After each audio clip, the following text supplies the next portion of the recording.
On est à l'hippodrome de Paris-Longchamp pour les EMVO, les états-majors du véhicule d'occasion, ici donc à Paris. C'est organisé par le journal de l'automobile, le groupe Synergie Média, qui réunit plus de 70 exposants et des centaines de professionnels de la branche automobile pour parler d'un sujet hyper important, le véhicule d'occasion. Et avec moi, pour parler valeurs résiduelles, j'ai Jean-Rémy Thomas d'Indicata. Donc vous représentez ici Indicata sur les EMVO. Est-ce que vous pouvez nous en dire d'abord un petit peu plus sur Indicata avant qu'on parle de valeurs résiduelles des véhicules d'occasion? Donc effectivement, donc moi je représente la marque Indicata qui appartient au groupe Autorola. Autorola, juste en deux mots, c'est une entreprise qui a créé l'eBay de l'automobile en B2B. C'est-à-dire qu'on vend via une plateforme digitale des véhicules entre professionnels. Donc ça a été créé dans les années 90 et donc il y a maintenant 7 ans, on a développé Indicata car nous avions besoin d'avoir une meilleure vision de ce que valaient vraiment les véhicules sur le marché, parce qu'on voyait des transactions passer entre professionnels mais on ne savait pas exactement combien ça cotait sur le marché. Et donc Indicata a été développé et notre principe, ce qu'on va faire, c'est on appelle ça, le terme technique c'est scraper, donc c'est-à-dire scanner les annonces sur le marché pour déduire une valeur moyenne affichée sur Internet. Et donc on fait ça au niveau marque, modèle, motorisation, et on va à un niveau de détail très important. Donc on peut donner des valeurs de marché, on peut donner des outils de pilotage du stock. Donc vous êtes possesseur d'une flotte, on va avoir la capacité de dire telle voiture, elle vaut tant sur le marché. Et on a également la possibilité de fournir des valeurs futures, c'est-à-dire compte tenu de ce qui se passe aujourd'hui, on est capable de faire une projection de la suite de la courbe, comment est-ce que la voiture va se déprécier. D'accord, donc on a vraiment du prédictif grâce à de la data et de la data analysée non-stop en temps réel pour avoir le bon prix au bon moment sur la valeur de son véhicule. Tout à fait. Donc on va scraper à peu près 14 millions d'annonces quotidiennement qu'on va processer, intégrer, normer pour qu'en bout de chaîne, on puisse donner une valeur de marché sur un véhicule très spécifique qu'on veut remarketer, donc remettre sur le marché de l'occasion à l'instant T. 14 millions d'annonces chaque jour, ça doit faire des sacrés serveurs. Alors Jean-Rémy, vous avez parlé ici ce matin de la valeur résiduelle.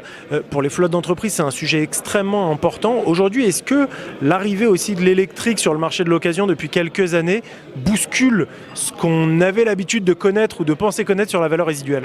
Alors tout à fait, oui, et je dirais pas que sur l'électrique, mais c'est qu'avant c'était entre guillemets simple, on avait juste des motorisations diesel, des motorisations essence, mais avec les gouvernements qui ont souhaité décarboner, enfin peut-être pas décarboner, mais en tout cas alléger les niveaux de CO2 qui étaient émis sur le marché, il a fallu inventer de nouvelles motorisations, donc l'hybride, le plug-in hybride, donc qui est de l'hybride rechargeable, et l'électrique. Et donc ça multiplie, ça complexifie le marché, parce que tout ceci ensuite est poussé par des réglementations et par de la fiscalité qui va parfois distordre un peu les mix et donc en bout de chaîne le véhicule d'occasion, parce que tout ce qui est immatriculé fatalement se retrouve quelques années, quelques mois plus tard sur le marché de l'occasion. Alors notamment pour les flottes, puisque tous les véhicules qui sont récupérés, alors certes c'est de la LLD en grande majorité pour les flottes d'entreprise, mais derrière retournent dans les 3 à 5 ans sur le marché de l'occasion. Est-ce que vous avez vu, vous, chez Indicata, un grand bousculement de toutes les valeurs qu'on connaissait? D'ailleurs, pas que sur l'électrique, mais aussi sur le thermique, qui, du fait de l'arrivée de tous ces véhicules électriques et des nouvelles normes, a dû en prendre un certain coup? Oui, tout à fait. Donc bien évidemment, il y a la réglementation, mais il y a aussi les volumes qui sont poussés sur le marché. Parce que l'État qui va subventionner des véhicules électriques ou le gouvernement européen avec notamment les normes CAFE, je ne sais pas si ça vous parle, mais grosso modo l'idée c'est de dire, oui bon je vois que ça vous parle, va du coup forcer les immatriculations en véhicules électriques, mais en fait en bout de chaîne, sur le véhicule d'occasion, le particulier ne veut pas forcément de véhicule électrique. Donc c'est toute la difficulté qu'on va avoir, c'est qu'il y a beaucoup de véhicules électriques qui sont poussés sur le marché, mais il y en a beaucoup qui reviennent sur le marché de l'occasion, alors qu'il n'y a pas forcément d'acheteurs en face. Donc la loi de l'offre et de la demande, les valeurs baissent. Voilà, donc on a clairement constaté des pertes très importantes sur les valeurs électriques qui sont plus ou moins bien d'ailleurs pris en compte par les financeurs ou les constructeurs, parce qu'en fait les constructeurs vont subventionner leurs propres modèles et derrière en fait on a une valeur de restitution qui ne va pas forcément être au niveau de la valeur de marché et donc il y a une perte soit pour le financeur, soit pour le distributeur. Une dernière question peut-être sur la suite, sur les valeurs futures. J'entends bien ce que vous m'avez dit, l'électrique ces dernières années, voire même ces derniers mois, ça n'a peut-être pas été toujours simple et lisible sur le marché de l'occasion. Là, on voit bien qu'il y a une grosse appétence pour des véhicules neufs ou d'occasion 100% électriques. à quoi s'attendre, et notamment pour les entreprises, les véhicules plus utiles sur les flottes, à quoi s'attendre dans les prochaines années? Alors, on risque malgré tout de continuer à voir ces valeurs d'électrique baisser. Pourquoi? Parce qu'il y a toujours ce volume. Là, je prends l'exemple encore une fois, le gouvernement a mis en place le leasing social en faisant croire entre guillemets à un utilisateur particulier qu'un véhicule électrique, ça coûtait 100 € par mois, mais c'est pas le cas en réalité. Donc, il y a eu beaucoup de subventions. Donc, ça veut dire que la valeur qui était prévue en bout de chaîne est bien plus élevée. Et elle va forcément être confrontée à la loi du marché. Donc, il y a le leasing social, parce qu'on en a fait beaucoup, qui va revenir sur le marché de l'occasion. Mais je pense qu'il ne faut pas uniquement regarder la notion de risque.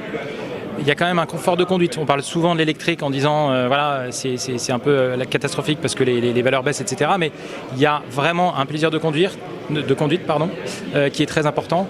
Et c'est pas à négliger, ce genre de choses. Donc simplement pour répondre à la question, oui, il va encore y avoir des baisses sur le véhicule électrique, mais compte tenu de ce qu'on constate aujourd'hui avec ce qui se passe sur le détroit d'Ormuz, nous avons vu les valeurs baisser, en tout cas sur l'électrique, jusqu'à atteindre un plateau. On a perdu par rapport à 2025, je crois qu'on est à 92% de la valeur, donc on a perdu à peu près 8% de la valeur. Par rapport au détroit d'Ormuz, on voit les valeurs donc atteindre un plateau et puis maintenant remonter.